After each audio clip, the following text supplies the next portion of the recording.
स्वर्ग और नर्क, एक कहानी विस्तारित। गंगा किनारे बसा एक छोटा सा गांव था, शांतिपुर। इस गांव में रामू नाम का एक गरीब लकड़हारा रहता था।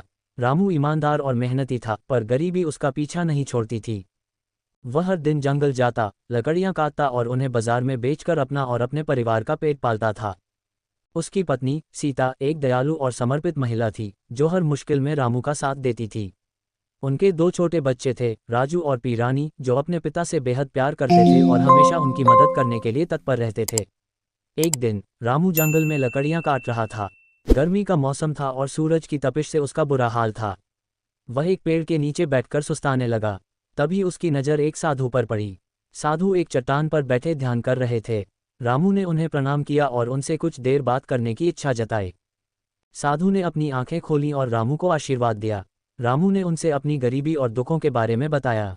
उसने बताया कि कैसे वह दिन रात मेहनत करने के बाद भी अपने परिवार को 2 वक्त का खाना नहीं खिला पाता।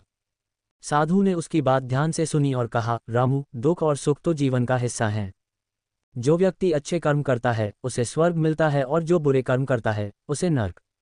रामू ने पूछा, साधु महाराज, स्वर्ग और नर्क क्या होते हैं? क्या कोई ऐसा रास्ता है जिससे मैं जान सकूं कि मरने के बाद मुझे कहाँ जाना होगा? उसके मन में सवाल था कि क्या उसकी गरीबी और लगातार संघर्ष उसके बुरे कर्मों का फल है।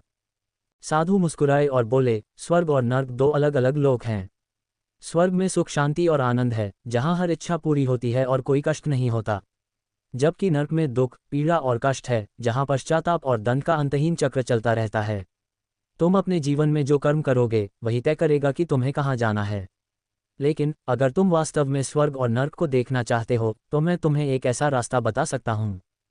रामू उत्सुकता से बोला, कृपा करके मुझे बताएं महाराज। मैं अपने कर्मों को सुधारना चाहता हूँ और अपने परिवार के लिए एक बेहतर भविष्य सुनिश्चित करना चाहता हूँ। साधु ने कहा, कल सुबह तुम मेरे आश्रम आना। मैं तुम्हें स्वर्ग और नर्क की यात्रा पर ले चलूंगा। लेकिन याद रखना, ये यात्रा तुम्हारे जीवन को बदल देगी। रामू खुशी से झूम उठा और अगले दिन सुबह साधु के आश्रम पहुंच गया। साधु ने उसे एक विशेष मंत्र दिया और कहा, इस मंत्र का जाप करते हुए तुम मेरे साथ चलो। हम एक गुप्त गुफा में जाएंगे जहां से स्वर्ग और नर्क का रास्ता खुलता है। उन्होंने ये भी चेतावनी दी कि उसे जो कुछ भी दिखे उसे चुपचाप देखना होगा और बिना पूछे कोई सवाल नहीं करना है। रामू साधु के साथ चल पड़ा। वे घने जंगल से होते हुए एक पहाड़ी पर पहुंचे। वहां एक छोटी सी गुफा थी जो लताओं से ढकी हुई थी। साधु ने मंत्र का जाप किया और गुफा का द्वार खुल गया। गुफा के अंदर अंधेरा था, लेकिन साधु के मार्गदर्शन में रामू आगे बढ़ता गया। कुछ देर बाद वे एक ऐसे स्थान पर पहुंचे जहां से 2 रास्ते जा रहे थे। साधु ने कहा, यह वह स्थान है जहां से स्वर्ग और नर्क के रास्ते अलग होते हैं। पहले हम नर्क जाएंगे। रामू थोड़ा डरा, लेकिन साधु के साथ नर्क के रास्ते पर चल पड़ा। वे एक बड़े से कमरे में पहुंचे। उस कमरे में एक बड़ी मेज थी जिस पर स्वादिष्ट भोजन सजा हुआ था, तरह तरह के व्यंजन, फल और मिठाइयाँ। चारों ओर लोग बैठे थे, लेकिन वे बहुत दुखी और परेशान दिख रहे थे। उनके चेहरे पर निराशा और क्रोध का भाव था। उनके हाथ बंधे हुए थे और वे अपने हाथों से भोजन नहीं खा पा रहे थे। उनके हाथ इतने लंबे थे कि वे अपने मुंह तक भोजन नहीं पहुंचा पा रहे थे। रामू ने देखा कि लोग भूख से तड़प रहे हैं, चिल्ला रहे हैं और एक दूसरे को दोष दे रहे हैं, लेकिन वे भोजन नहीं खा पा रहे हैं। ये देखकर उसे बहुत दुख हुआ। उसने महसूस किया कि उनके पास सब कुछ होने के बावजूद वे तृप्त नहीं हो पा रहे थे। साधु ने कहा, ये नर्क है। यहाँ लोग अपने लालच और स्वार्थ के कारण दुखी हैं। उनके पास सब कुछ है, लेकिन वे उसका आनंद नहीं ले पा रहे हैं। वे केवल अपने बारे में सोचते हैं और दूसरों की परवाह नहीं करते। फिर वे स्वर्ग के रास्ते पर चल पड़े। स्वर्ग में भी एक ऐसा ही कमरा था जिसमें एक बड़ी मेज पर स्वादिष्ट भोजन सजा हुआ था। चारों ओर लोग बैठे थे, लेकिन वे सभी खुश और संतुष्ट दिख रहे थे। उनके चेहरे पर शांति और आनंद का भाव था। उनके हाथ भी लंबे थे, लेकिन वे अपने हाथों से भोजन उठाकर दूसरों को खिला रहे थे। वे आपस में बातें कर रहे थे, हंस रहे थे और एक दूसरे की मदद कर रहे थे।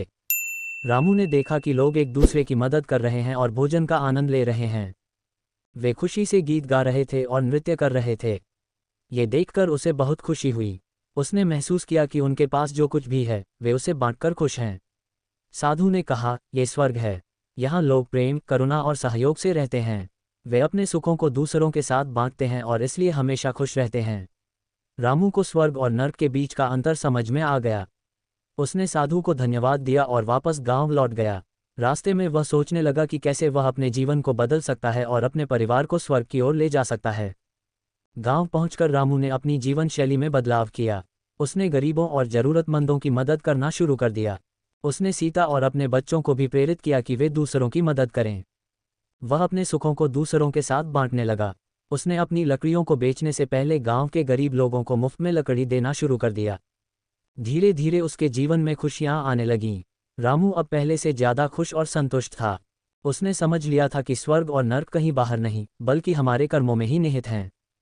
जो व्यक्ति अच्छे कर्म करता है वह स्वर्ग का भागीदार बनता है, और जो बुरे कर्म करता है वह नर्क का। उसने ये भी सीखा कि सच्ची खुशी दूसरों की मदद करने और प्रेम बांटने में है। एक दिन गांव में बाढ़ आ गई। कई लोगों के घर तबाह हो गए और वे बेघर हो गए। रामू ने सीता और अपने बच्चों के साथ मिलकर बाढ़ पीड़ितों की मदद की। उन्होंने अपने घर में उन्हें आश्रय दिया, उन्हें खाना खिलाया और उनकी हर संभव मदद की। गांव के अन्य लोगों ने भी रामू का साथ दिया और बाढ़ पीड़ितों की मदद की। इस आपदा के बाद रामू और उसके परिवार का गांव में बहुत सम्मान होने लगा। लोग उन्हें एक प्रेरणा के रूप में देखते थे। रामू ने अपने जीवन में जो बदलाव किए थे उनसे गांव के अन्य लोगों को भी प्रेरणा मिली और उन्होंने भी अच्छे कर्म करना शुरू कर दिया। धीरे धीरे पूरा गांव स्वर्ग बन गया। रामू अंत तक ईमानदार और दयालु रहा। जब उसकी मृत्यु हुई तो गांव के सभी लोग शोक में डूब गए। उन्होंने रामू को एक सच्चे संत के रूप में याद किया, जिसने अपने जीवन से उन्हें स्वर्ग का मार्ग दिखाया। कहानी का नैतिक: स्वर्ग और नर्क हमारे कर्मों का परिणाम हैं। अच्छे कर्म करने से सुख और शांति मिलती है, जबकि बुरे कर्म करने से दुख और कष्ट। हमें हमेशा अच्छे कर्म करने चाहिए और दूसरों की मदद करनी चाहिए। सच्ची खुशी दूसरों को देने में है। कहानी में दिए गए कुछ मुख्य संदेश: कर्म का महत्व: हमारे कर्म ही यह निर्धारित करते हैं कि हमें स्वर्ग मिलेगा या नर्क। स्वार्थ और परोपकार: स्वार्थी व्यक्ति नर्क में दुखी रहता है, जबकि परोपकारी व्यक्ति स्वर्ग में खुश रहता है। प्रेम, करुणा और सहयोग: प्रेम, करुणा और सहयोग से जीवन जीने से स्वर्ग की प्राप्ति होती है। साधुता और ईमानदारी: रामू की ईमानदारी और साधु के मार्गदर्शन ने उसे सही राह दिखाए। परिवार का महत्व: रामू ने अपने परिवार के साथ मिलकर अच्छे कर्म किए और उन्हें स्वर्ग की ओर ले गया। समुदाय का महत्व: गांव के लोगों ने मिलकर बाढ़ पीड़ितों की मदद की और एक दूसरे के साथ खड़े रहे। ये कहानी हमें ये भी याद दिलाती है कि स्वर्ग और नर्क कोई भौगोलिक स्थान नहीं है, बल्कि यह हमारी मानसिकता और हमारे कर्मों का परिणाम है। हम अपने जीवन को स्वर्ग बना सकते हैं यदि हम अच्छे कर्म करें और दूसरों के प्रति प्रेम और करुणा रखें।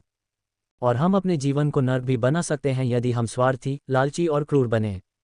इसलिए हमें हमेशा अपने कर्मों पर ध्यान देना चाहिए और यह सुनिश्चित करना चाहिए कि हम अच्छे कर्म कर रहे हैं। यही स्वर्ग का मार्ग है और यही सच्चे सुख का मार्ग है।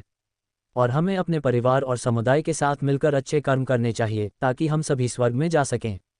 ये कहानी रामू के जीवन के माध्यम से हमें ये सिखाती है कि साधारण जीवन में भी असाधारण कर्म किए जा सकते हैं।